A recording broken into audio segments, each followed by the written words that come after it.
শিক্ষার্থী বন্ধুরা, তোমাদের সাথে আছি আমি রায়হানা, সহকারী শিক্ষক, Silver Bells Girls High School, Chittagong. প্রিয় শিক্ষার্থী, আমার সাথে তোমরা যারা আছো সবাইকে স্বাগত জানাই নবম শ্রেণীর বাংলা সাহিত্য বিষয়ে। তোমাদের সাথে যুক্ত হতে পেরে আমি খুবই আনন্দিত। আশা করছি তোমরাও আজকের পাঠ উপভোগ করবে। তোমরা নিশ্চয়ই তোমাদের বইটি ও খাতা কলম নিয়ে প্রস্তুত রয়েছ। প্রিয় শিক্ষার্থী, একটি ছোট্ট গল্প বলে মূল পাঠে প্রবেশ করব। হঠাৎ কাঞ্চনপুর রাজ্যে রাক্ষসের উপদ্রব বেড়ে গেল। সে তার অনুচরদের নিয়ে রাজার হাতিশালের হাতি, ঘোড়াশালের ঘোড়া, পাখি সাবার করতে লাগলো। কিছুতেই রাজা রাক্ষসকে হত্যার উপায় বের করতে পারল না। সকল যুদ্ধাস্ত্র সহ সৈন্যবাহিনী রাক্ষস রাজের পেটে সাবার হতে থাকে। রাজ্যের সব পণ্ডিত, সাধক, ঋষিদেরও ডাকা হলো। উপায় বের হয় না তবুও। অবশেষে এক সাধু বললেন, রাজার কোনো খাস খেদমতকারীর রক্ত রাজপ্রাসাদের চারপাশে ছিটিয়ে দিলে রাক্ষস ও তার দলবল রাজপ্রাসাদে প্রবেশের আগেই অন্ধ হয়ে যাবে। রাজা মুহূর্তকাল দেরি না করে বহুদিনের পুরনো ভৃত্য রহমতকে জল্লাদের হাতে তুলে দিয়ে হত্যার আদেশ দিলেন। রহমত তার প্রভুর জীবন বাঁচাতে বিনা বাক্য ব্যয়ে গর্দান নামিয়ে দিলেন। অতঃপর তার তাজা রক্তকণাগুলো প্রাসাদের আশেপাশে সর্বত্র ছিটিয়ে দেয়া হলো। নিঃস্বার্থ খেদমতকারীকে মুহূর্তকাল চিন্তা না করে স্বার্থপর নিষ্ঠুর রাজা হত্যা করলেন। এই গল্প থেকে বন্ধুরা আমরা জানলাম, আত্মস্বার্থভোগী মালিকরা সেবাদানকারী শ্রমিক শ্রেণীর মানুষকে চিরকাল ঠকায়। প্রকৃত পরিশ্রমী মানুষ নীরবে শ্রম দিয়েও অবহেলা, নিপীড়নের শিকার হয়। হ্যাঁ বন্ধুরা, আমরা বাংলা সাহিত্য পাঠের আজকের অনুষ্ঠান সাজিয়েছি শ্রমজীবী মানুষের প্রতি মালিক পক্ষের অবিচার ও শোষণের বিরুদ্ধে প্রতিবাদের দলিল স্বরূপ রানার কবিতার উপস্থাপনা দিয়ে। শিক্ষার্থী বন্ধুরা, কবিতাটি পড়ে তোমরা শ্রমজীবী মানুষের প্রতি সহানুভূতিশীল হতে পারবে। কবি সুকান্ত ভট্টাচার্যের মতো শ্রমজীবী মানুষের প্রতি অনাচার ও বৈষম্য নীতির বিরুদ্ধে প্রতিবাদ করতে সচেতন হতে পারবে। এসো বন্ধুরা, মূল পাঠে যাওয়ার আগে কবি সম্পর্কে কিছু ধারণা নেই। কবি সুকান্ত ভট্টাচার্য 30শে শ্রাবণ 1333 বঙ্গাব্দে কলকাতায় জন্মগ্রহণ করেন। দ্বিতীয় মহাযুদ্ধে বিশ্বব্যাপী ধ্বংস ও মৃত্যুর তাণ্ডব লীলা শুরু হলে কিশোর সুকান্তকে তা দারুণভাবে স্পর্শ করে। এছাড়া সামাজিক নানা অনাচার ও বৈষম্য তাকে প্রবলভাবে আলোড়িত করে। তার কবিতায় এই অনাচার ও বৈষম্যের বিরুদ্ধে ধ্বনিত প্রতিবাদ পাঠককে সচকিত করে। নিপীড়িত গণমানুষের প্রতি গভীর মমতার প্রকাশ ঘটেছে তার কবিতায়। বয়সের সীমায় মাত্র 21 বছর হলেও কবি খ্যাতির সীমানা ছাড়িয়েছেন তিনি। তরুণ বয়সে ছাড়পত্র, ঘুম নেই, অভিযান, হরতালের মতো কাব্যগ্রন্থ রচনা করে সাহিত্য জগতে আলোড়ন তুলেছেন। তাই তার কবিতা কালোত্তীর্ণ। এসো বন্ধুরা, পাঠের 270 পৃষ্ঠা খুলি, কবিতাটির চুম্বক অংশ আবৃত্তি করি। রানার, সুকান্ত ভট্টাচার্য। রানার চলেছে খবরের বোঝা হাতে, রানার চলেছে রানার, কাজ নিয়েছে সে নতুন খবর আনার।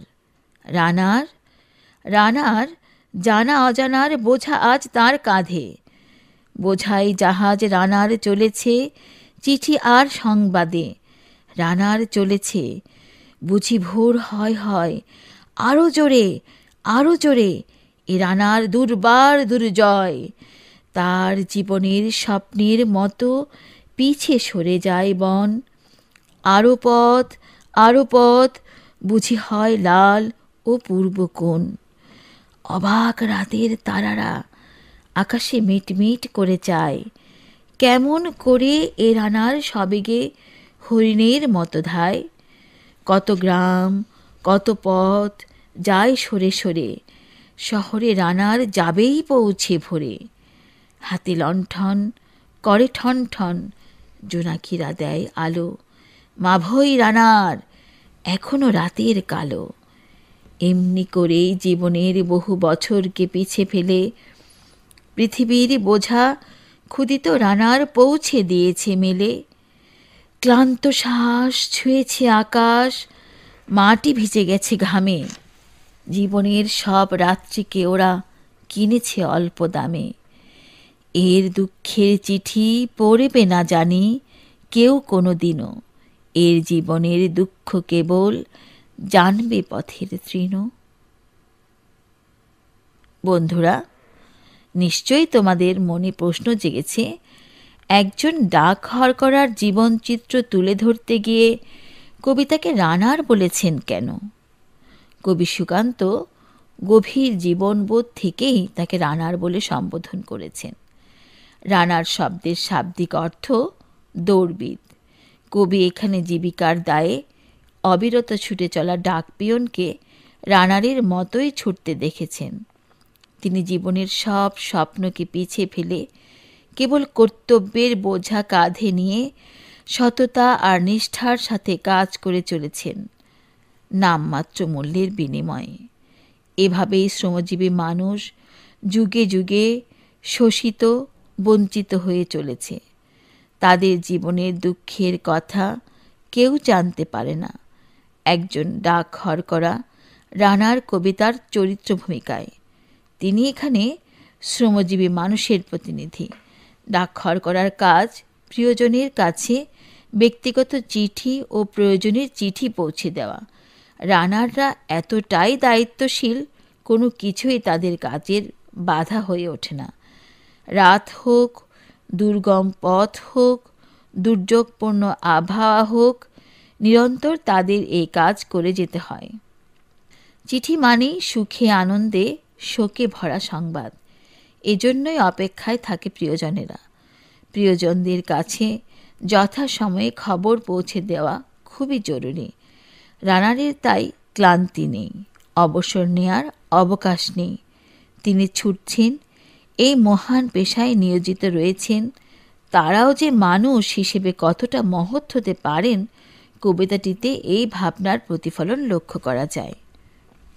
শিক্ষার্থী বন্ধুরা, কিছু বিষয় পরিষ্কার করা প্রয়োজন। যেমন, রানারকে কবি হরিণের মতো বলেছেন। আসলে এটি একটি উপমা। হরিণ যেমন দ্রুত চলে, রানারও তেমনি দ্রুত দৌড়ায়। হারিকেন বা তেল দিয়ে আলোর আধারকে বলা হয় লণ্ঠন। বন্ধুরা, নতুন খবর আনার কাজ নিয়েছে রানার বলতে ডাক হরকরার ব্যাগে দুঃখের অনেক অজানা সংবাদ থাকে। চিঠি বিলি হলে সেই সংবাদ মানুষ জানতে পারে। তাই ডাক হরকরাকে নতুন খবরের বাহক বলা হয়েছে। বন্ধুরা, কবি বলেছেন, মালিক পক্ষকে রানারের মতো শ্রমজীবী মানুষ অপরিসীম শ্রম দিয়ে থাকে, কিন্তু রাত দিন পরিশ্রমের পরেও সামান্য প্রাপ্তি তার ভাগ্যে জোটে না। কবি এমন আক্ষেপ করে জীবনের সব রাত্রিকে ওরা কিনেছে অল্প দামে, এই চরণটি উল্লেখ করেছেন। কবি দুঃখ করে বলেছেন, রানারের জীবনের দুঃখের কথা কে জানবে? বন্ধুরা, রানারের দুঃখে চোখ মিটিমিটি করে কাঁপবে কার বলো তো? কবিতায় রয়েছে, কে সহানুভূতির চিঠি পাঠাবে রানারকে? আমরা 271 পৃষ্ঠা দেখে নিই।